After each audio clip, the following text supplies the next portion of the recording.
أهلا بيكم في فضفضة مع النفس. النهاردة مش جايين نتكلم عن الناس ولا على مشاكلنا مع العالم.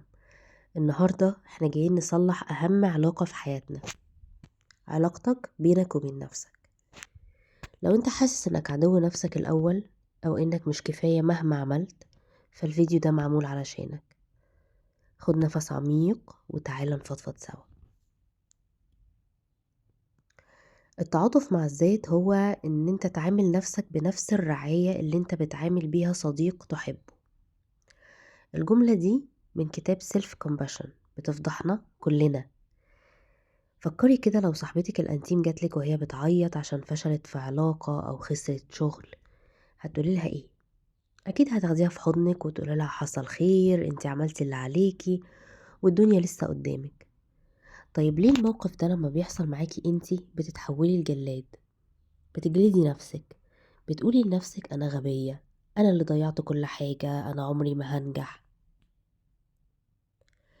احنا بنمارس ضد نفسنا نوع من العنف النفسي اللي لو حد غريب مارسه معانا مش هنطيقه. التصالح يا جماعة بيبدأ من نبرة الصوت اللي بيتكلم بيها نفسنا في الخفاء.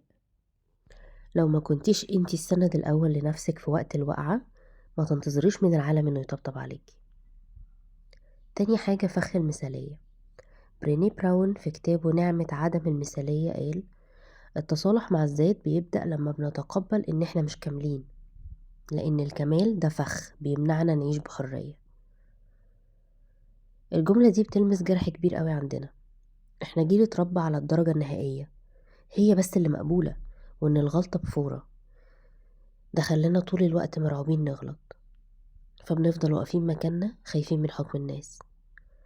المشكلة ان احنا بنخبي عيوبنا كأنها عار، وده بيخلينا نحس بتقل فظيع فوق كتافنا. عارفين ليه بنحس ان احنا تايهين؟ لاننا بنطارد نسخة خيالية من نفسنا مش موجودة اصلا.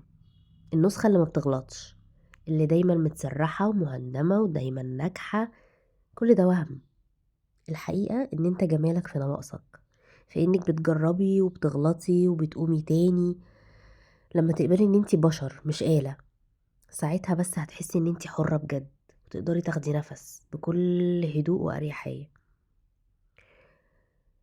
تالت حاجة، قبول النفس شرط التغيير. المفارقة الغريبة هي أنني عندما أقبل نفسي كما هي، حينها فقط يمكنني التغيير. كارل روجرز. الجملة دي قالها واحد من أعظم علماء النفس. هي جملة بتبان متناقضة بس هي فيها سر السعادة. احنا دايما بنقول أنا هحب نفسي لما أخس، أنا هرضى عن نفسي لما أتجوز، أنا هبقى مبسوط قوي لما يجيلي الشغل الفلاني. وبنفضل طول الوقت في حالة مشروطية وعداء مع وضعنا الحالي. روجرز بيقول لأ، اعكس الآية. لو ما فضلتيش في خناقة مع شكلك دلوقتي أو ظروفك دلوقتي، طاقتك اللي ضايعة في الكره دي هتوفرلك طاقة تانية تبني بيها النسخة اللي انت عايزاها.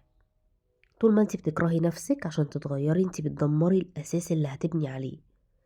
اقبلي نفسك دلوقتي بعيوبك بحزنك، هتلاقي ان التغيير بقى أسهل وبقى بيحصل بحب مش بضغط. النهاردة مش عايزة كلام وبس، عايزة فعل. أول ما تخلصي الفيديو ده هاتي ورقة وقلم واكتبي 3 حاجات انت بتكرهيها في نفسك، وبعدين بصلهم كده وقولي أنا قابلة نفسي بكل الحاجات دي، وهحاول أصلح اللي أقدر عليه بكل حب وبكل هدوء ومن غير ما أجلد نفسي.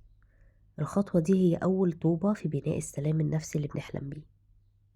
في النهاية افتكر ان انت أكتر شخص يستحق حبك واهتمامك.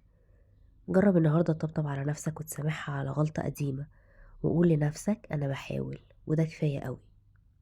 لو حسيت ان الكلام ده لمس قلبك، شاركني في التعليقات ايه هي أكتر جملة من اللي قلناهم حسيت ان هي قوية. واستنوني الحلقة الجاية عشان نكمل رحلة التصالح. دمتم في سلام نفسي.